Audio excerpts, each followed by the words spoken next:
MDH biryani મસાલા, પારંપરિક બિરયાનીનો અસલી સ્વાદ. असली मसाले सच MDH. ગુજરાતમાં ઠંડીના કહેર વચ્ચે ફરી માવઠાનો ખતરો. આગામી 22 થી 27 જાન્યુઆરી વચ્ચે કમોસમી વરસાદ પડવાની શક્યતા. સૌરાષ્ટ્ર, કચ્છ અને ઉત્તર ગુજરાતમાં વરસાદ ખાબકે તેવા એંધાણ. રાજ્યમાં ફરી એકવાર માવઠાની આગાહીએ ખેડૂતોની ચિંતા વધારી. વેસ્ટર્ન ડિસ્ટર્બન્સની અસરના કારણે પહાડી વિસ્તારોમાં ભારે હિમવર્ષા અને મેદાની વિસ્તારોમાં બરફની શક્યતા છે. તેની અસર ગુજરાત સુધી વર્તાશે. આ દરમિયાન રાજ્યના અનેક જિલ્લામાં હળવો વરસાદ પણ પડી શકે. ગાંધીનગર અને અમદાવાદમાં પણ વાદળછાયું વાતાવરણ રહેશે. ફરી માવઠું થાય તો ઘઉં સહિતના પાકને નુકસાન થઈ શકે.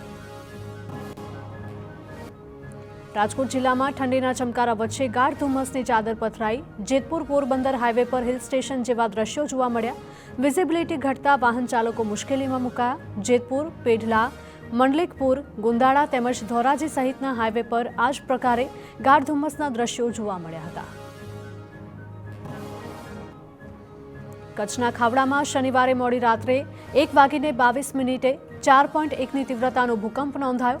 ભૂકંપનું કેન્દ્રબિંદુ ખાવડાથી 55 કિલોમીટર ઉત્તર પૂર્વ દિશામાં જમીનથી 11.6 કિલોમીટરની ઊંડાઈએ હતું.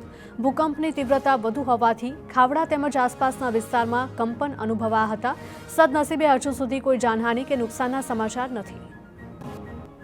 સુરતના ઓલપાડમાં પત્રકારત્વના નામે ખંડણીખોરીનું કામ કરતા તંત્રી અને રિપોર્ટર સામે ફરિયાદ નોંધાઈ.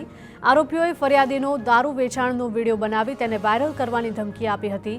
ફરિયાદીના ગળા પર છરો મૂકી જાનથી મારી નાખવાની ધમકી આપી 10,000 પડાવ્યા હતા. પોલીસે 2 આરોપીની ધરપકડ કરી, જ્યારે મુખ્ય આરોપી અને તંત્રી સચિન પટેલ હજુ પણ પોલીસ પકડથી દૂર. રાજકોટમાં જાણીતા વડાલિયા પરિવાર સાથે ઊંચા વ્યાજની લાલચે કરોડોની છેતરપિંડી આચરાઈ. સ્ટોન ક્રશરના ધંધામાં રોકાણ કરાવી 10,98,00,000ની ઠગાઈ કરી. ફાઇનાન્સર અમિત ભાણવડિયા અને વિજય માકડિયા સામે ફરિયાદ નોંધી. ક્રાઇમ બ્રાન્ચે અમિત ભાણવડિયાને ઝડપ્યો હતો. રાજકોટમાં વધુ લોકોને છેતર્યા હોવાની પણ શંકા. વડોદરામાં અટલાદરા ચેકપોસ્ટ પાસે ભૂવો પડતા કાર ફસાઈ. થોડા દિવસ પહેલા જ ડ્રેનેજ લાઇન નાખ્યા બાદ પેચવર્કની કામગીરી કરાઈ હતી. કાર ત્યાંથી પસાર થતા ભૂવો પડ્યો હતો. અવારનવાર એક જ જગ્યાએ ભૂવો પડતા સ્થાનિકોમાં રોષ. સુરતના વરાછા વિસ્તારમાં ગોડાઉન, દુકાન અને નર્સરી સીલ કરાયા. રહેણાંક વિસ્તારમાં ગેરકાયદે એકમો ચાલી રહ્યા હોવાની ફરિયાદ બાદ કાર્યવાહી કરવામાં આવી.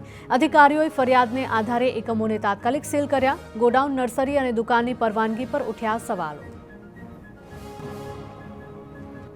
મહીસાગરના લુણાવાડામાં કરોડોની અનધિકૃત મિલકત જપ્ત કરવામાં આવશે.